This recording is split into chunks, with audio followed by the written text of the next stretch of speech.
전문병원을 만드는 과정에서 남북의 의사 선생님들, 의료인들이 만났어요. 뒤쪽에 이제 섞여 있습니다. 이제 누가 남이고 누가 북이고 물어보는 건 안 할게요. 또 괜히 긴장하지 마세요. 자, 앞에 유의하셔야 볼 것은 쪽벌남 2명을 찾아보시죠. 가장 쪽벌남, 유별난 쪽벌남. 여기 한 분 있고 여기 한 분 있고 이분이 소장이에요. 제가 본 것만 3번째 소장. 어린이 영양관리연구소라고 하는 복지기관입니다. 북쪽에 관한 모든 통계 이런 것들 어린이 영양 정책을 다 여기서 하고 있는데요. 거기 소장입니다. 오석철 소장이라고. 이분은 아까 말씀드렸던 최영 선생님, 최양 선생님, 서울대학교 어린이병원 원장 지내신 분들이고, 요 분이 이제 조명식 선생이라고 2번째 쪽벌남입니다. 이분은 첫 번째 의료인 회의할 때 나왔는데 어린이 영양관리연구소 소속은 아니고 평의대병원 소아과 의사라고 했는데 굉장히 시작부터 끝까지 불만에 가득 찬, 건드리면 터질 것 같은, 눈매도 워낙에 이렇게 온화한 분은 아니긴 하지만 이런 거였죠. 내가 왜 여기 와서 네 남쪽 의사라고 하는 니들 얘기를 들어야 되는지 모르겠다. 아마 병원에 이제 간부들이 가라고 해서 왔겠죠. 가서 뭐 좀 배우라고. 니들이 뭘 알아요? 얼마나 알겠냐. 굉장히 불만스러웠어요. 이분도 좀 그랬고요. 이분은 이제 우리랑 뭐 거의 뭐 한 달에 한 번씩 만나게 되면서 많이 바뀌게 되는데, 이분은 이제 가끔씩 보게 되니까 그랬는데, 이분은 신희영 선생님이라고 백혈병 전문인 분이세요. 이분하고 또 몇 차례 가고 이분하고 둘이 나중에 평의대병원 어린이 입원병동을 가게 돼요. 어린이 병동을 지어달라는 요청을 받고 지금 상태를 봐야 그것을 고칠지 새로 짓지를 알 수 있다. 그랬더니 참 보여주는 거예요. 굉장히 설득을 해서 요분 저 이렇게 가게 됐어요. 근데 거기서 중외제약 수액을 맡고 있는 5살 난 여자아이를 봤는데, 그러니까 약이나 수액이나 부모가 사와야 되는 경우가 많았어요. 그때는 사오지 않으면 담배나 술 같은 거 의사한테 줘야 되고, 경제가 굉장히 무상보건도 체제가 무너졌으니까. 근데 그 평의대 의사가 백혈병이라고 그러더라고요. 근데 이분은 백혈병 전공이니까 보고 백혈병으로 추정이 된다라고 확인을 하셨고, 근데 아무런 약이 없는 거예요. 죽어야 되는 거죠. 그래서 그 아동에게 서울에 돌아와서, 그때 당시는 어깨동무가 굉장히 자주 다닐 때였었어요. 한 2주, 3주에 다 사람들이, 어깨동무 사람들이 평양에 들어갈 때여갖고, 이 아이스박스 있죠? 아이스박스에 약을 넣어서 전달을 했어요. 여기 와 있는 어깨동무 우리 직원들도 그거 다 했죠. 그래갖고 다음에 2달쯤 후에 가보니까 애가 많이 좋아졌어요. 그래서 그 옆에서 늘 간호하던 엄마도 아주 활기를 되찾았고, 그런데 그때 사스가 있었나 무슨 탈북자 문제였는가 해갖고 한 2달 동안, 2달 조금 넘게 약 전달을 못했어요. 그리고 제가 가니까 그 아이 안부를 물어보니까 이제 하나님 곁으로 갔다고. 그렇게 돼서 굉장히 힘들었습니다. 신영 선생님하고 저하고 또 다른 약심부름을 하던 사람들 다 같이 힘들었죠. 그러니까 어른도 그렇지만 아이들도 아무렇지도 않을 것 같은데 어제까지 잘 있다가 오늘은 그렇게 생명이 사그러지기도 하고 그렇게 되더라고요. 이분은 설사전문병원인 어린이어깨동물을 실질적으로 이끄신 분이에요. 강대식 선생님이라고. 그 일제시대 때 의료교육을 받으신 분이고, 임상 경험이 굉장히 많으세요. 그래서 이분 때문에 사실은 어깨동무 어린이병원 궤도가 올라갔고, 이분은 김수환 선생님이시라고. 굉장히 이분은 인지하시죠? 얼굴이 사진이 흐릿해서 더 인지하게 보일 거예요. 근데 이분이 또 북쪽 아이들의 영양식태가 어떤지에 대해서 아주 뒤로라도 정직하게 알려주시고 우리가 뭘 해야 되는지를 알려주십니다. 이분은 돌아가셨어요. 이제는 안 계시고, 이분도 돌아가셨는데요. 이 사진을 보여드린 거는 다음 장 넘어갈까요? 아까 그 조명식 선생님입니다. 이거는 2008년 2008년쯤입니다. 2008년쯤이죠? 2008년에 그 병원, 아까 앞에 나온 그때의 의료 연수가 아니고 평양의학대학병원에 어린이 병동을 지으면서 연수를 할 때예요. 그 사이에 여러 번 만났죠. 여러 번 만났고 그다음 알게 됐어요. 이 사람들이 한 번 와서 지네 잘난 척하고 가는 사람들이 아니구나. 이 의사 선생님들이 그리고 어깨동무 단체 사람들이 정말 지심이 있구나. 또 마음만 있는 게 아니라 의료 설비도 필요한 걸 갖다 주는구나. 돈 가는데 마음 가잖아요. 약품도 갖다 주는구나. 그게 일회성이 아니구나. 그래서 정말 서로 간에 이해를 하게 되고 진심을 알게 된 거예요. 그리고 실력도 있구나 해서 존중하게 된 거예요. 상호 이해, 상호 존중이 생겨났습니다. 얼굴이 달라졌죠? 그 날카로운 눈매야 어찌 하겠습니까마는 지금 아까 앞에 있던 최영 선생님이에요. 두 분 다시 만난 거거든요. 굉장히 진짜 이분들이 전부 다 평의대병원 소아과 의사분들입니다. 여기 좀 빼고는 다 소아과 선생님들이 이렇게 이제는 마음을 이해하게 됐어요. 앞에 나왔던 그 쪽발람의 자세, 쫙 이거잖아요. 거기 때 쌓였던 마음의 경계가 이제는 많이 낮춰진 거죠. 마음의 경계가 이제 많이 낮춰진 거죠. 마음의 경계를 많이 걷어낸 거죠. 그래서 합심해서 아픈 어린아이들 살려보자 라고 하는 변화가 있었던 거죠. 여기 보시면 정성이라고 써 있습니다. 그러니까 북쪽 의사들은 다 명찰 달아요. 우리나라 의사 선생님들 명찰 안 달죠.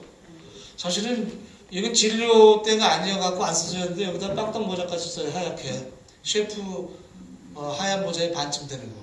그런 모자 아마 우리 어린이 저기 의사 선생님들 쓰라 그러면은 안 쓸 거야 아마. 내가 찐빵집 사장이냐 그러고. 명찰도 다 달아요. 이름 써 있습니다. 정성, 그 다음에 뭐 평양의학대학병원 소아과 조명식 아마 이렇게 써 있을 거예요.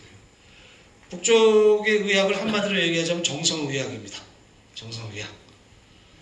그래서 김정일 위원장 이렇게 쓴 글이 있어요. 환자의 병을 고치는 것은 약이 아니라 의사의 정성입니다. 애초부터 결국 사람이 사람을 고치는 것이다. 그러려면 사람이 정성이 있어야 된다는 국가의 어떤 교양 목표가 있었고, 이 고난의 행군 시기에는 약이 없잖아요.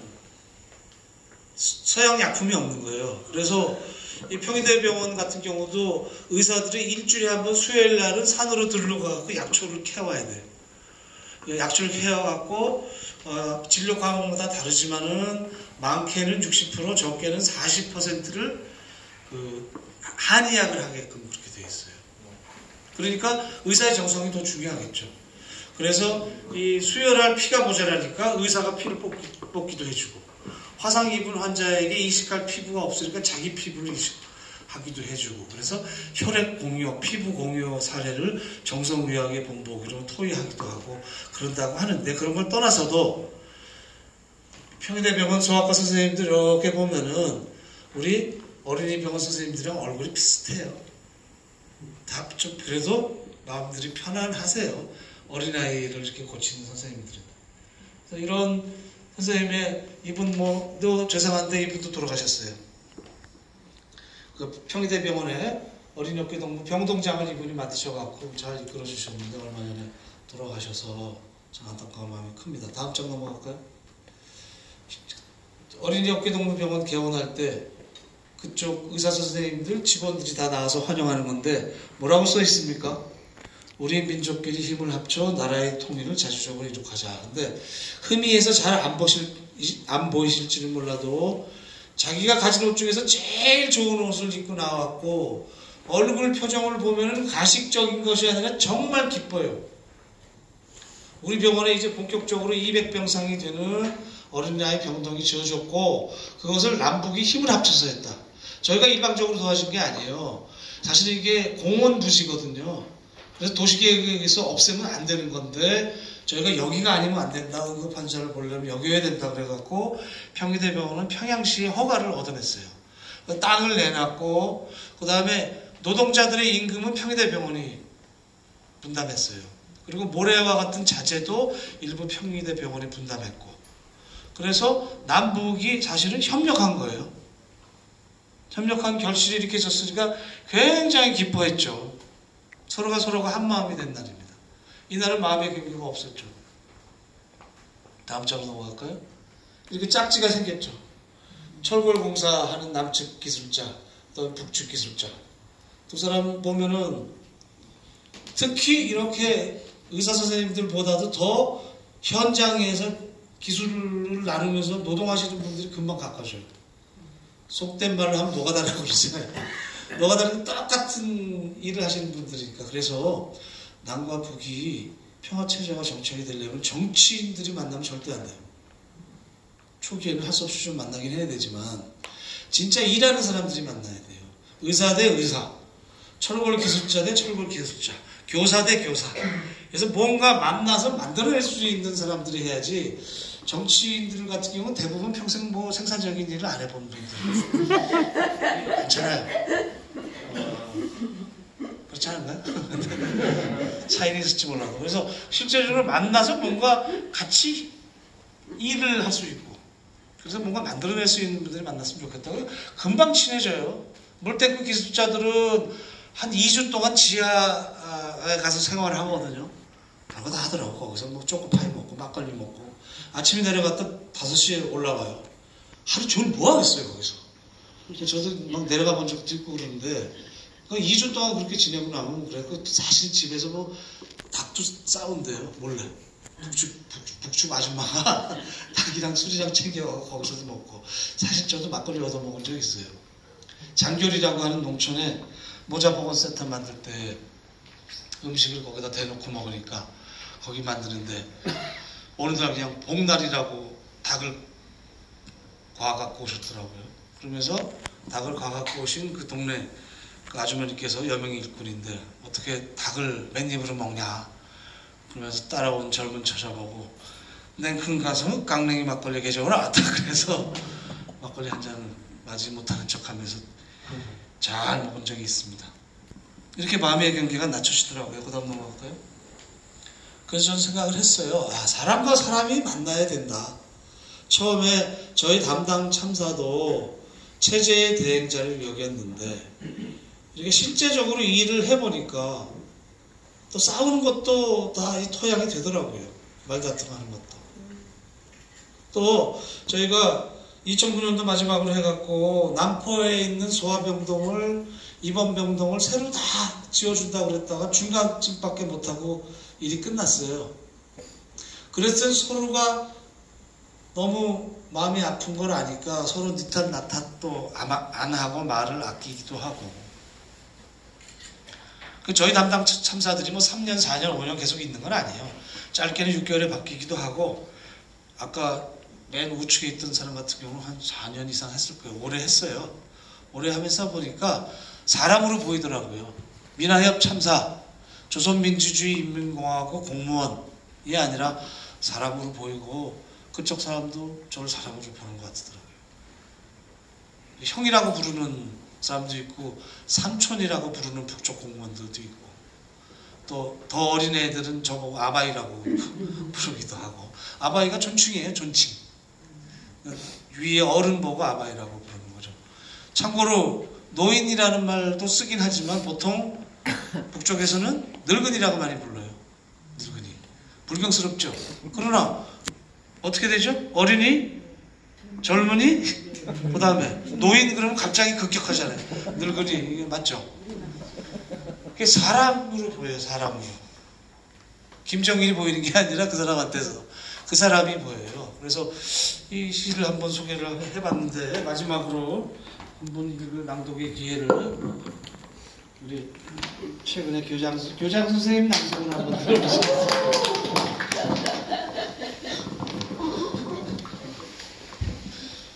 사람이 온다는 건 실은 어마어마한 일이다. 그는 그의 과거와 현재와 그리고 그의 미래와 함께 오기 때문이다.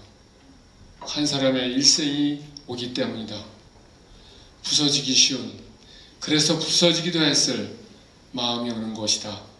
그 갈피를 아마 바람은 더듬어 볼 수 있을 마음, 내 마음이 그런 마음을 흉내낸다면 필경 환대가 될 것이다.